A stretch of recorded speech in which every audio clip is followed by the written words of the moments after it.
Hey, Sam, thanks so much for coming on. Thank you for being here. I'm really pleased for you being here because I really want to learn more about ketamine because I first heard of ketamine maybe like I want to say 5, 6 years ago, and that was by people using it recreationally around me. So, Special K, Kitty, as they used to call it. So my first question to you is what is ketamine and how does it actually work? Yeah, that's a good question. It's interesting because ketamine is a ubiquitous drug. It has many different uses. And depending on how you first hear of it, you'll be sure that that's the whole story, but it's only one part of the story. So a lot of people know of it as Special K, as a recreational drug. It is the same that we use in the clinic. That's assuming that you are getting actual ketamine and not a copycat drug or something that's adulterated or maybe has fentanyl in it, right? So there's always risks with illicit drug use, but assuming it's actual ketamine, yeah, it's the same medicine. It's also used as an anesthetic. It's an FDA-approved medicine as an anesthetic. It was approved in 1970s, so it's been one of the most widely used anesthetics in the world since then, and it continues to be. It's also used as an analgesic, as a pain reliever. So if someone is in the ER, they might get that at times instead of an opioid.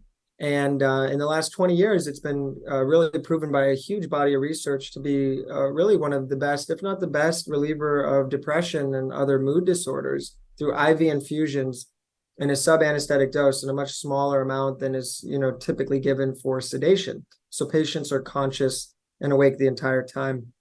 So we use ketamine to treat depression, PTSD, suicidality, OCD, anxiety, and some other mood disorders through these IV infusions. They take about an hour. It's a series of 6 over 3 weeks, and it has an 83% success rate in our clinic with no long-term side effects, none of the short-term of the conventional medications like SSRIs and other prescription pills. And it really, quite frankly, an amazing treatment. Hey, everyone. We've been using Furnish Finder for the last 5 years. When it comes to travel nursing assignments or long-term vacations, Furnished Finder is a place to go. One of the most stressful aspects about travel nursing is finding housing. There aren't a lot of sites that offer furnished homes for short-term leasing. Furnished Finder has thousands of furnished properties nationwide to meet your every need. If you're looking for a 1-bedroom studio to a 3-bedroom family home, Furnished Finder has you covered. Travel with a peace of mind with Furnished Finder. Start your search at furnishedfinder.com. And then a little bit of research. So there's like almost, I want to say, 2 or 3 variety of doses with ketamine, where it's like the low dose, the medium dose, and the heavier set dose.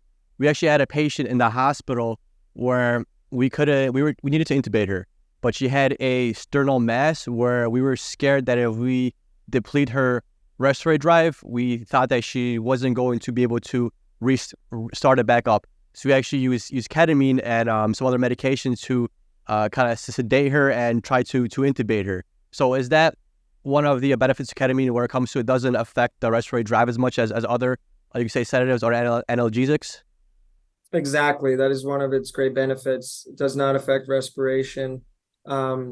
It's used a lot in third world countries or in crisis zones where they don't have adequate monitoring because it's so safe. And it doesn't affect respiration and some other vital functions in the way that other sedatives or pain relievers do. So yeah, it's actually the most commonly used one still for pediatrics, for children, because it's so safe.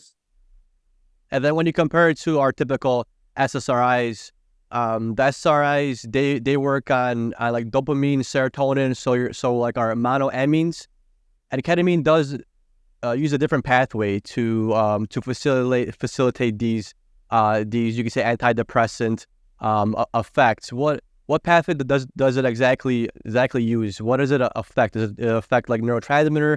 Does it affect a specific one? How does that actually work like in your brain? Yeah, that's a great question. So yeah, SSRIs typically affecting serotonin. There's the key neurotransmitters that are generally addressed with prescription pills and treatments up until now has been serotonin, dopamine, norepinephrine, etc. All of these combined among all the other neurotransmitters only make up about 15% of the brain, present in about 15% of the brain. The other 85% is the neurotransmitter glutamate. And so ketamine affects glutamate. It's very interesting that prior to this treatment, none of the others have really been focused on glutamate, despite the fact that it's present in 85% of the brain. It's the most abundant neurotransmitter we have. And so ketamine affects it in a variety of ways, but one of the key ones is it's an NMDA receptor antagonist. That's the N-methyl D-aspartate receptor. By blocking it, it causes an increase in the neurotransmitter glutamate, which low levels of it are associated with low mood, function, issues with sleep, etc. So it really helps in that way. It also helps to promote BDNF, which is brain-derived neurotropic factor, which actually is a protein. It can help to increase physical growth in parts of the brain, like the prefrontal cortex, and areas that are involuted or have actually shrunken due to depression and other mood disorders. So ketamine is not just treating the symptoms, it's actually getting at the root cause of a lot of these issues in the brain, helping to increase dendrite density and connectivity, improve neuroplasticity, and promote new neural pathways being formed in the brain. So this can help to create new, healthier ways of being and thinking, and kind of hit the reset button on negative patterns that start to get really embedded in our personality and who we become as they persist for long enough. And then on the other side of things, one of the other things that makes ketamine really unique is it really has a very powerful effect on the mind, not just the brain. There's a psychological experience going on. Ketamine's a dissociative anesthetic, but it's also a psychedelic.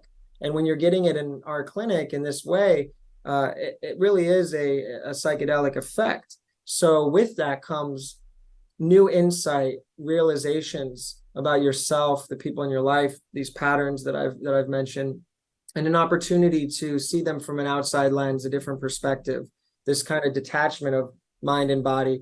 And that insight can be really valuable for patients. It also allows them to revisit prior trauma without having as much of a triggered or an emotional response to it. So memories that were in the past maybe too painful to revisit, or that had been repressed, can actually be worked through in ways that can be really conducive to people getting closure around them, because they're able to kind of reprocess them.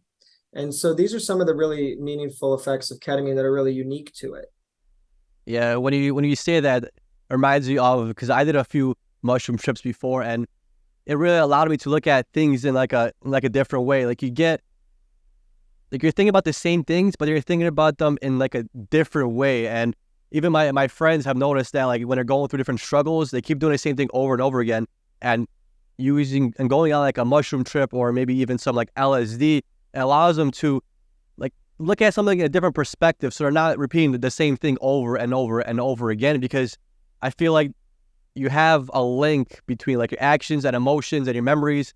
It's all linked to something. So you have like a bad memory, it brings out feelings of sadness. And I feel like sometimes when you do the psychedelics, you're able to maybe change how you feel about that certain memory or certain like thought process. So it seems to me like ketamine is very similar in the sense of like psilocybin, where you're going through a trip. So when people come to your clinic, are they going through like a trip, or is it maybe something less, like you said, like a microdose of psilocybin? Is like a similar feeling to that?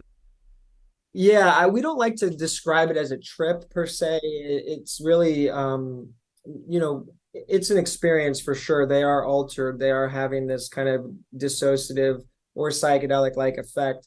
I think the word trip kind of is so commonly associated with recreational use or fun, or yeah, let's trip. Yeah, I'm tripping out. Let's go on a trip, whatever. So we try not to frame it in that way, but yeah, there's a lot of similarity there. It's not a microdose. It is a perceptible dose. You feel altered. For those who may not know, who are listening, a microdose really means an imperceptible dose, that you're not actually feeling very different from the amount that you take, which is commonly done with psilocybin, even though it's not legal in the United States for recreational use. And there's really not a lot of data behind it. We're just now starting to do some really cool research around psilocybin, and there's some great progress being made there. And it will probably be a clinical treatment in the next several years. But ketamine is FDA approved, and it has been for over 50 years. And it's available in a variety of settings in clinical offices today. So people can benefit from it legally with medical supervision. Whereas psilocybin has great potential, and anecdotally, I know that it has helped a lot of people, but they can't really legitimately work with the doctor on it. And then, of course, with doing anything that's on the black market, there's going to be risks as far as quality, potency, legal ramifications, et cetera, and safety concerns. So those are just some things for people to be aware of. But as far as what you're pointing out, the overlap and the ability to kind of reframe, reprocess, you're right on the money there. They both really promote neuroplasticity. They both promote, neurogenesis. They both can really help to disrupt these patterns, these negative ways of being, and give us an opportunity to kind of start fresh, which is really meaningful. And it's something we haven't seen in other treatments for mental health up until more recent times. What I really like about ketamine, maybe you could share some more light on this, is when you think about the SSRIs or other medication we use for mental health, is you got to take that pill basically every single day.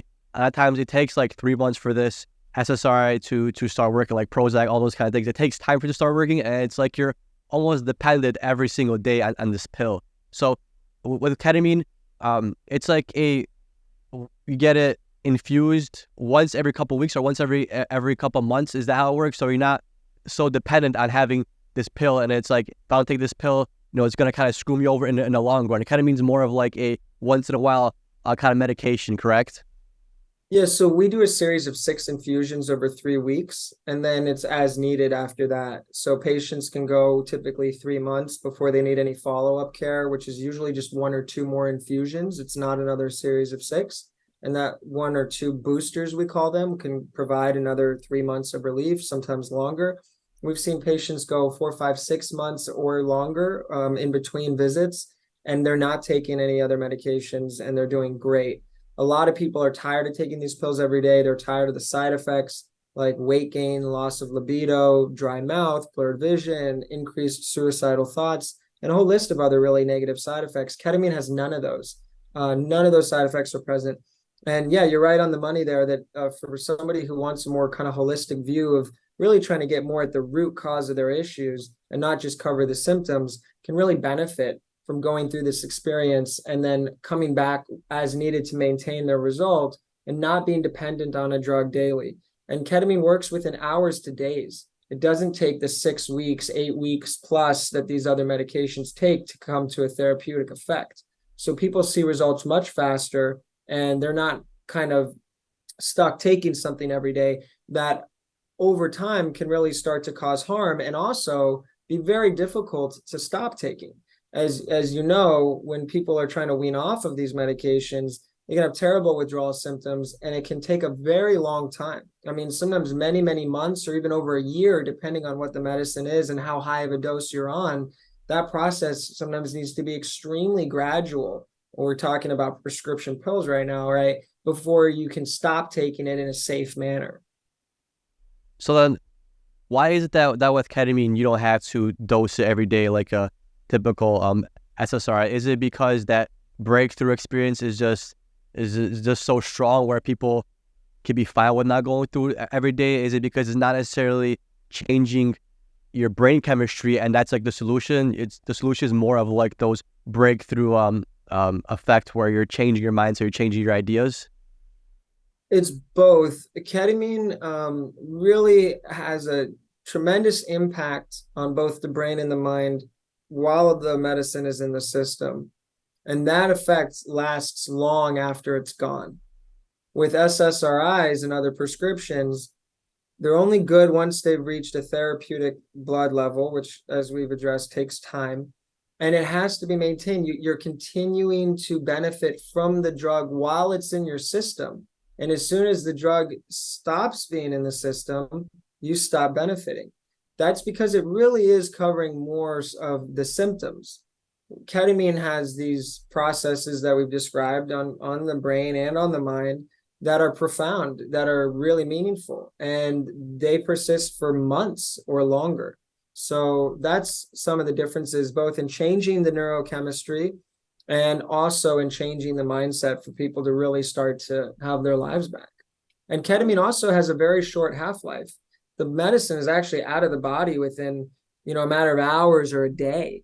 I mean, I think the half-life is around like 4 to 6 hours. So it's really like, it's not like the drug stays in the system and then, that is what's doing the work. It's what happens during the infusion experience that's meaningful and that has the staying power. And then when it comes to your clinic, can you explain to me like the whole team of people? Because I've never been to a ketamine clinic. I've never really experienced a ketamine clinic or had any patients that went to one. Is it just you have a physician and then you have a nurse infusing it, or is it like a psychiatrist involved? How does it like look? It's just say I'm coming into your office and I'm having my first ketamine trials or my first ketamine doses. How does that look? What do you guys do? Is there like an assessment that they do? Is it just like question based? How does that all work and look? Yeah, so there's a lot of different models across different kinds of practices. The way that ours works is a little unique, but we have a really wonderful team of 17 people. We have 2 board certified psychiatrists. We have a psych NP, that's a nurse practitioner. We have a psych physician assistant. We have a team of RNs, registered nurses, for those listening who might not know. We have a whole admin team. So we're really a large team providing really individualized care with lots of personal attention to every patient.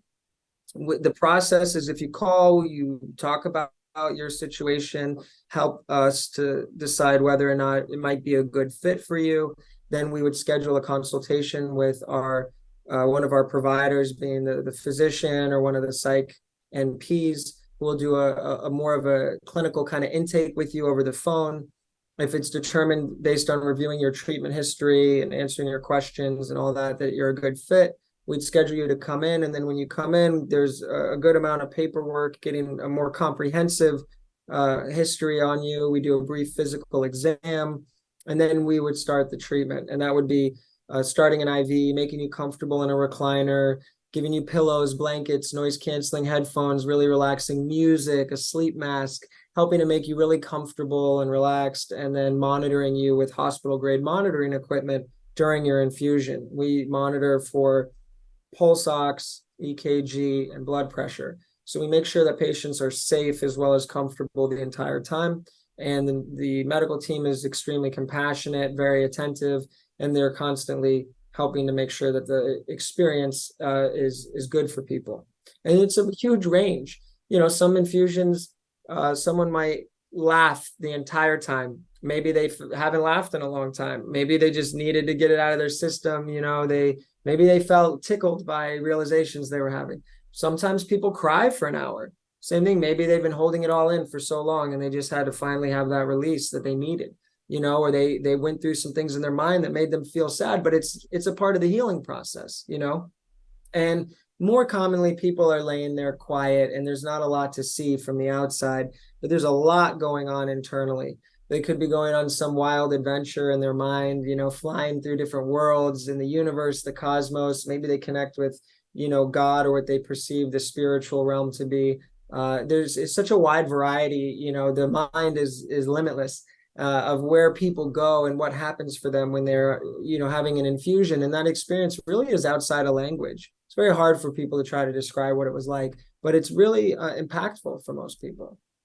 Yeah, I remember doing some mushroom recreational with my friends, and then I always really enjoyed looking at them and seeing what they're going through and how they're reacting, because some of my friends had an amazing time, but one of my friends, it took him like 3 or 4 times to actually like kind of like break through, because every experience that he had, it was super scary.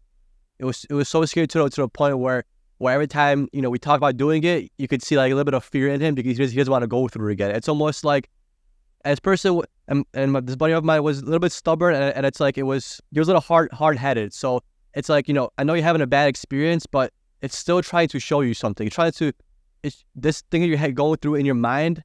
It is scary, but you're supposed to, or you're trying to, or you need to kind of learn from it. Like, why you're going through these bad things? What are you trying to fight? What are you trying to hide? What is this kind of almost like showing you? What is like your almost subconscious trying to show you about yourself that you just don't want to let go? So it was really cool seeing like some of my friends having the best time of my life, and then my other friends having such a scary time. But then it's also so wonderful seeing them finally like break through. Where like you just see the like tension get released, and it's like, okay, see, now you know why this happened, and now you finally realize like what's going on. And after that, they've been having like good times with it. So it's like, it's crazy to see that, where you see people sometimes struggling with it, and then they like break through, and then you see that they get relaxed and their mood changes. You're just like, wow. So, this actually does some benefit, because I see you as a changed person now. It's crazy how it happened after like 3 or 4 times of us doing this, where I seen you struggling in life, and I seen you struggling while on mushrooms, and then you finally get that breakthrough, and now you're not struggling as much in life, and you're having like a good time on the mushrooms. It's crazy how that correlates. So do you find any joy from that? Do you sit with patients and like kind of look at them through their experience? Yeah, I mean, we have this kind of concept that there's no such thing as a bad trip, and that difficult is not the same as bad, and kind of helping to reframe that. So with what you're talking about, sometimes, these experiences can reveal things to us that can be troubling at times, or challenging, and especially with other psychedelics like psilocybin or mushrooms, it can be even more powerful in that way. Because one of the things that's kind of nice and a little bit different about ketamine is, especially in the dosages that we're using, is people retain their executive function usually pretty well. They have an awareness that they're having an experience, an infusion. So there's a little bit of and also they can kind of open their eyes and look around and reorient themselves to the room and feel a little more grounded in ways that can be very comforting. Whereas with mushrooms or acid, LSD, it can really kind of overwhelm you sometimes with the visuals or the way that you're affected by it, to the point where you kind of lose touch with what you're doing or what's going on. And it's just really overwhelming. So, I mean, ketamine can do that, typically not in the doses that we're using. But yeah, sometimes difficult material comes up, and that's a part of the process. And we encourage people to work through that, and we support them in it. And difficult and bad are not the same. And there was actually a study done, and the majority of people who have what they would otherwise characterize as bad trips had gotten really good value from them afterwards. So while it might not have been pleasant at the time, they got benefits from it. And we really like for patients to have a pleasant experience. We work hard for that. And most of them do. And most of them really enjoy the infusion process.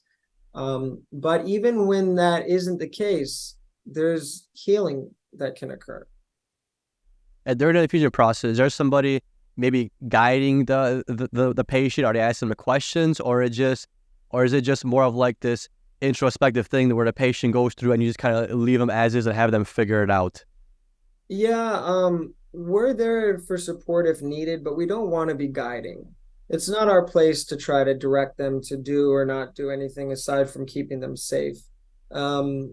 That inner work, that inner journey is really important. And a lot of times the intention is simply to be open and to trust, to relax, to allow whatever needs to come up. The medicine and the subconscious has a really amazing way of driving the car where it needs to go. And I think so much of the ego and the conscious mind and our defense mechanisms want us to be in control, want us to choose, guide, steer, whatever, and get things right. For those of us who might be perfectionistic, I don't want to do this wrong. At the end of the day, that's all really noise. And if you can just trust and be open, things are going to come up that need to. Just like with your friend eating the mushrooms. I'm sure he wasn't intending to have these hard times, but there was something going on that he needed to face that he was avoiding. And that, that's the kind of cool thing about mushrooms too. They're going to show you whether you want to see it or not. That's what they do. Yeah, it's for sure. Yeah. I always found it interesting because I tried LSD, I've tried the mushrooms, and it's almost like, for me, for my friends, it's like you take the LSD, but it's almost like you're guiding yourself. But when you do the mushrooms, it's like the mushrooms take you wherever they want to take you. And then you kind of just figure out the steps along the way. And I actually really like that you guys don't guide anything, because it's almost like very empowering if you just let the person figure it out themselves, because it's almost like you're showing them whatever I need to figure out is already within me.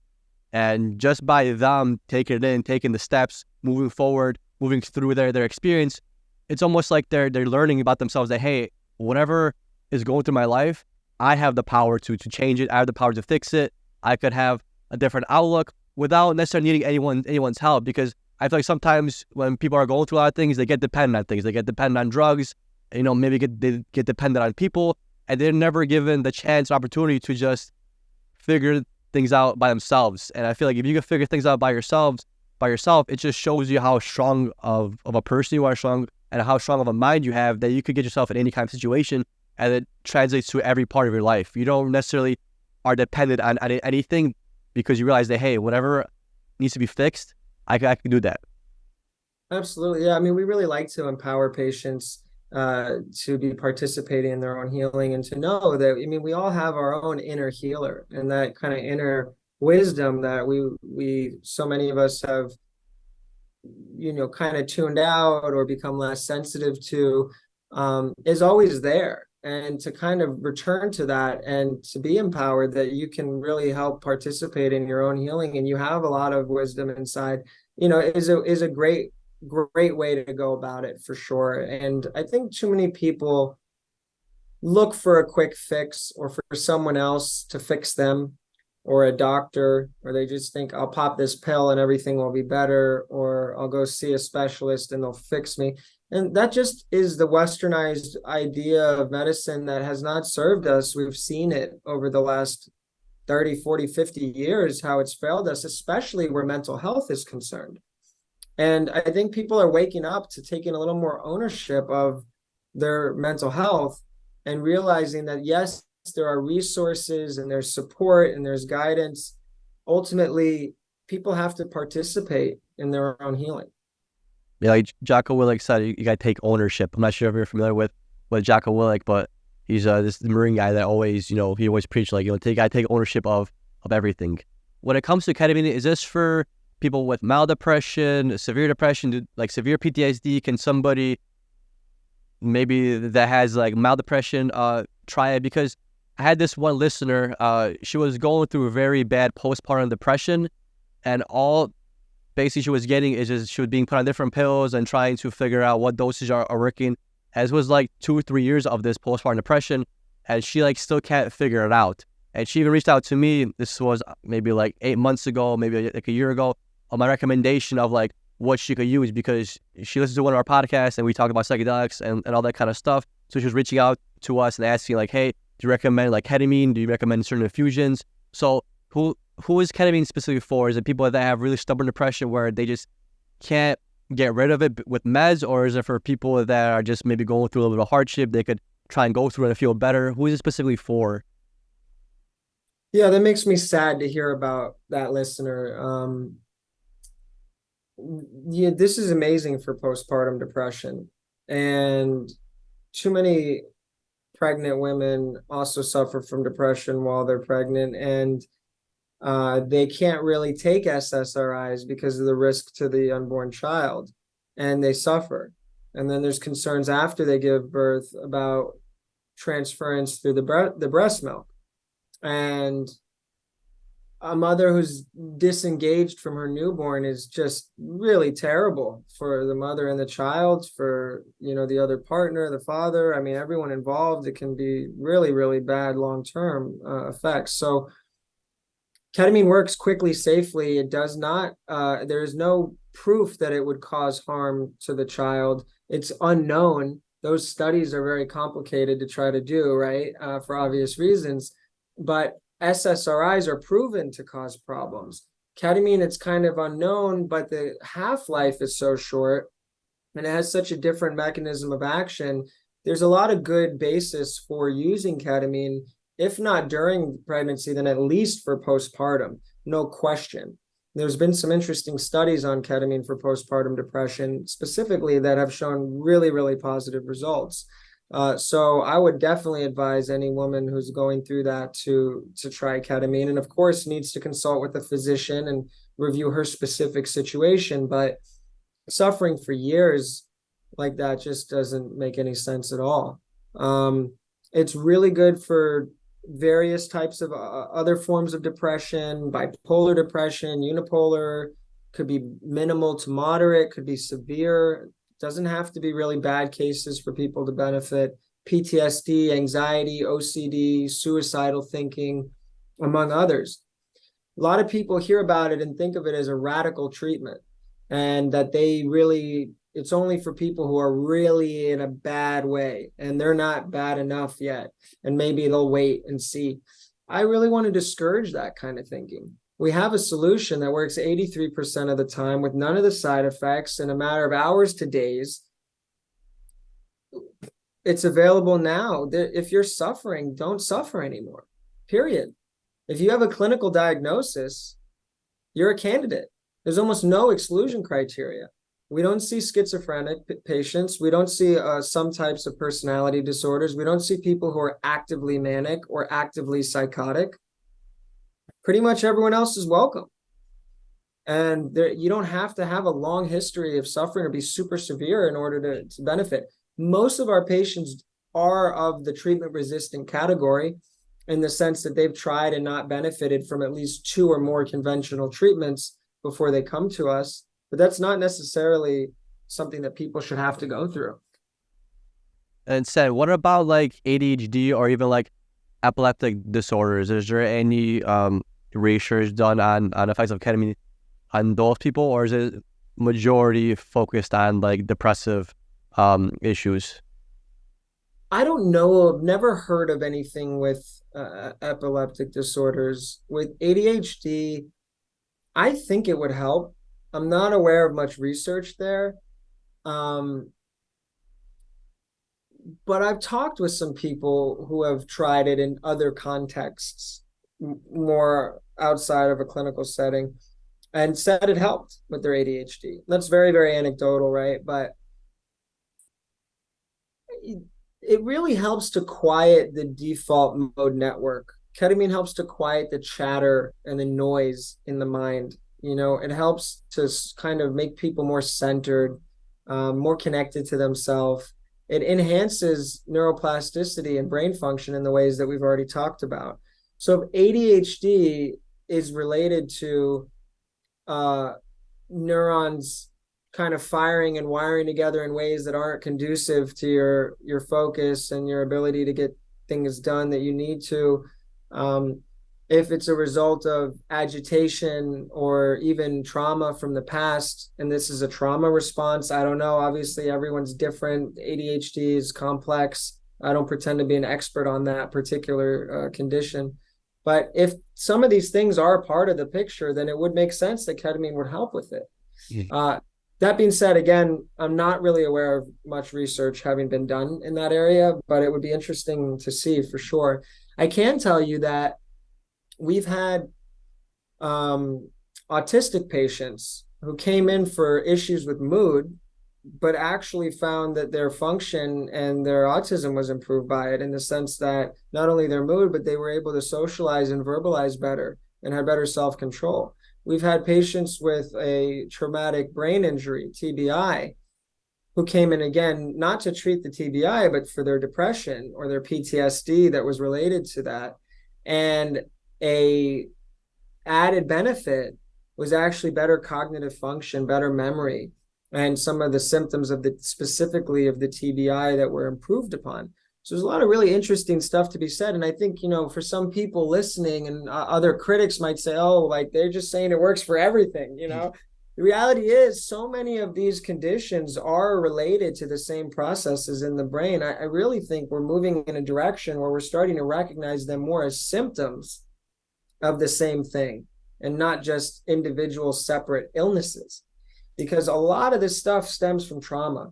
And trauma can be what a lot of us think about when we think of it as far as violence, guns, war, assault, etc. But trauma can manifest in many, many other ways for many people. I would say probably most people have experienced at least some type of trauma, and it's often something in childhood. And that can manifest itself in different ways with different symptoms. And some symptoms, I think, sometimes are called like their own separate thing, but really they're just a result of that, right? So it does make sense that ketamine can help with so many different mood disorders if this kind of understanding of what this is all about is true. And if it's really enhancing brain function and it's really helping to create new neural pathways and helping to disrupt negative ways of being and thinking, how could that not help all of these different types of challenges that people are having? And it does. And it's clinically proven for many of them. And we see it firsthand. We've done 25,000 infusions in a decade, been open since 2014. We're one of the first clinics in the country. And also there's about 170 studies that have been done, around 80 of them completed with results published by leading institutions. So it's really important that listeners understand this is not just some interesting possibility. I mean, this is proven through it, like I said, a decade of our experience being dedicated to it, and also a substantial body of scientific literature by all of the leading institutions. USC, UCLA, Johns Hopkins, Yale, Stanford, Harvard, National Institute of Mental Health, Cleveland Clinic. I mean, the list goes on and on and on.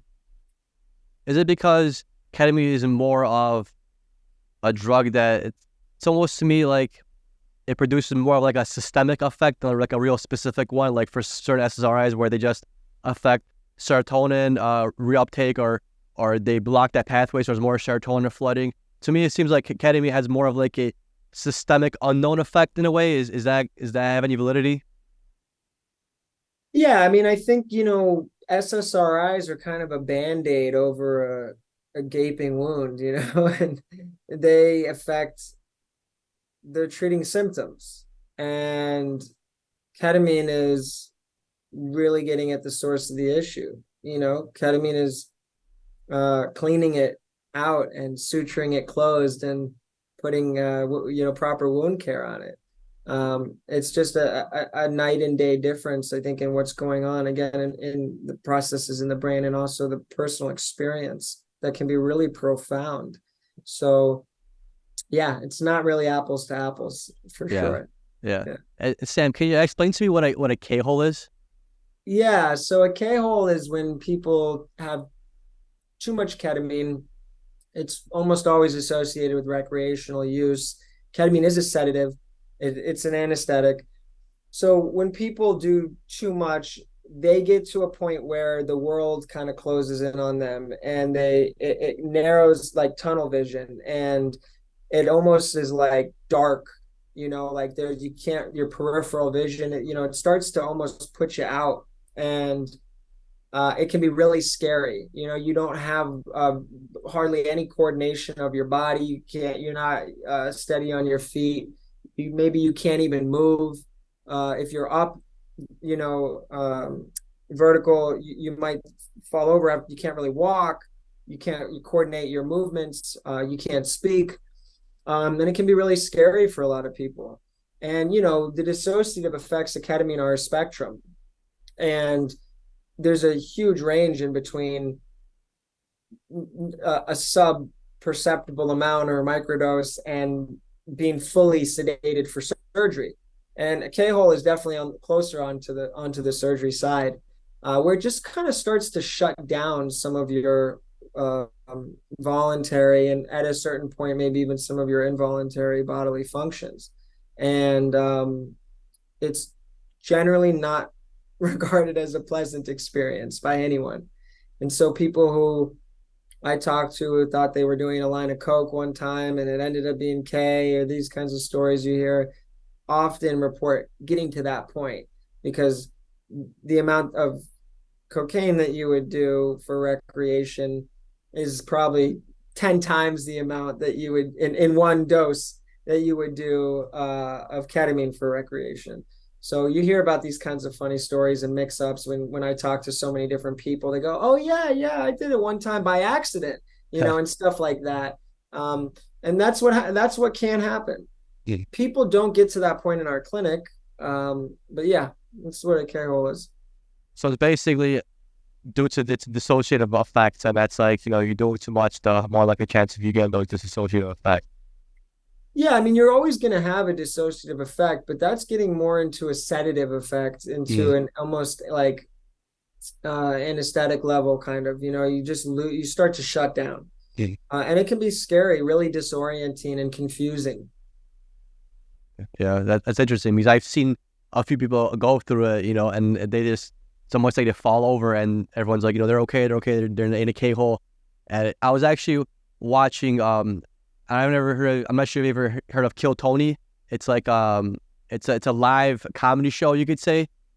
And like during one episode is actually somebody going through like a K-hole during the whole thing, and they're talking about it, and it like blew my mind because it's, people do it recreationally, there's a safe way to do it, and there's, you could say a not safe way to do it. It is what it is. You just gotta be careful with those things. So, and I've actually seen people like in person go through it, and it's a pretty intense thing. It's just like, whoa, like it looks super scary to the outside person that maybe has never, been in like a circle where, drugs are being used. It's a very scary thing. So I was always curious on what the hell actually happens when somebody goes through these K-holes, because I hear it's like, okay, they're going through a K-hole, they're fine, and it kind of is what it is. But it doesn't last long, right? They come out of it usually fine, and then it's only lasts a few minutes.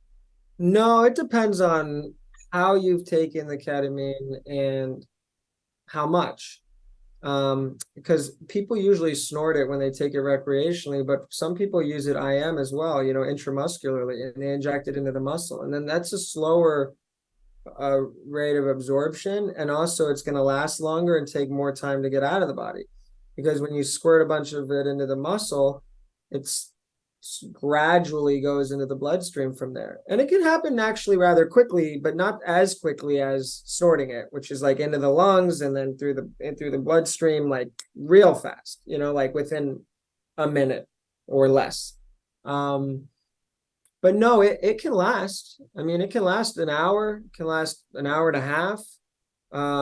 And then gradually wear off. When you come out of it, it's not like you just snap out of it and you're fine. You might start to feel like you're coming back, but then you're really out of it still for a while, so the actual KO could be an hour and a half, and then you might have a couple hours before you feel even more semi okay again, so yeah, it can definitely mess up your day. Yeah, definitely. Yeah, because I was thinking I'm not like, I was thinking like a DMT trip. A DMT trip is very quick, and then you come out of it, fairly quickly. So I was thinking it's almost like the same thing where it's only like a few minutes. But if you're telling me if it lasts like an hour, could last an hour, that's like super intense. That's super scary. Yeah. I mean, DMT is known to be one of the most powerful psychedelics in the world, but also one of the shortest acting, right? Like a 10 or 15-minute trip. But people often say that during that time, it might have felt like a lifetime.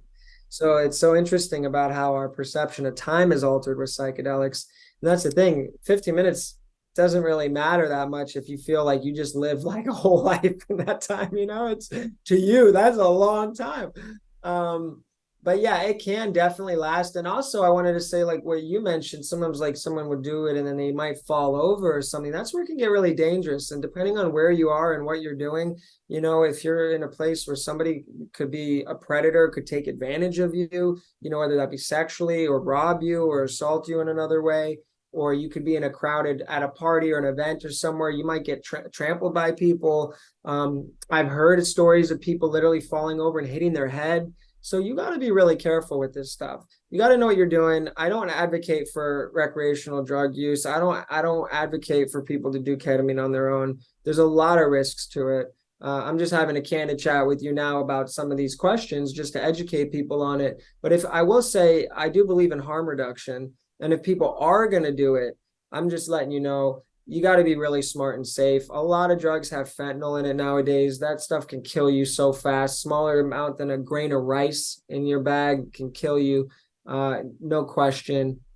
We've seen that more and more over the last few years, which is really unfortunate. There's also a lot of designer drugs out there that are copycat versions of other common drugs. So you might get something that's similar effects of ketamine, but it's not ketamine. That might have much worse side effects or higher risks, or like a worse come down, so There's a lot that goes into it. I would say ultimately just be smart, be safe, know where your stuff comes from, test it. You can get fentanyl test strips easily for free in a lot of places. So test your drugs, do it with people you trust. If you don't know how it's going to affect you, do it in a controlled environment in private, at least once or more than once before you go and do it at a big festival or an event.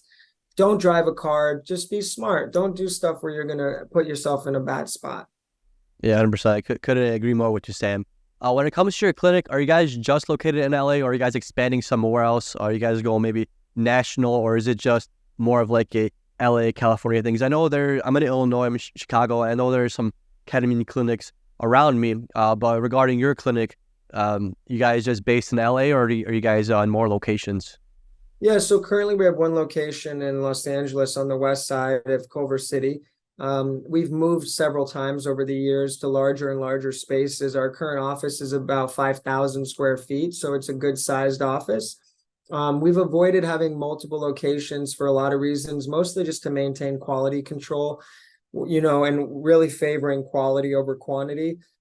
Once you get 2, 3, 4 places going, man, it's hard to keep everybody on the same page with policies and procedures and oversight and making sure everyone's doing good quality work, and the care is consistent. This isn't like a Subway restaurant that you could standardize how you put the spread on the bread and where you slap the meat, and teach people. This is high level stuff. This is very, very sensitive work, treating people for mental health. It's really difficult to kind of standardize and scale. And I think that's something that we've done very well actually in-house. We would have had another site, except we added additional services in the last year. So we now also provide medication management, conventional psychiatry, management of people's prescriptions. We also are now providing transcranial magnetic stimulation, TMS. And these are other treatments we've added to provide more comprehensive care. And with them, we can accept insurance. So we're now paneled with 10 of the largest payers in California. So a lot of this evolution and change in the way that we're structured of going from, just a ketamine clinic to a comprehensive mental health center has required a lot more working out of the kinks of new policies and procedures and staffing to figure this stuff out, because these are new services and they require a lot of change. Had we not done that, we would have definitely had another location at this point, because I feel like we really did get down the ketamine side of things very tight, because we've been doing it full time for a decade. But the plan right now is to kind of smooth out some of these new services. And then once we feel good about that, to go and do it all in other places, and probably Southern California and beyond after that.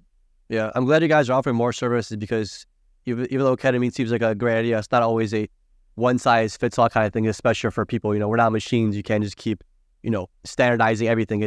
Everyone comes from a different background. Everyone is helped in a different way, versus the hospital where you try to standardize every single thing. I like the idea that you guys are doing more things.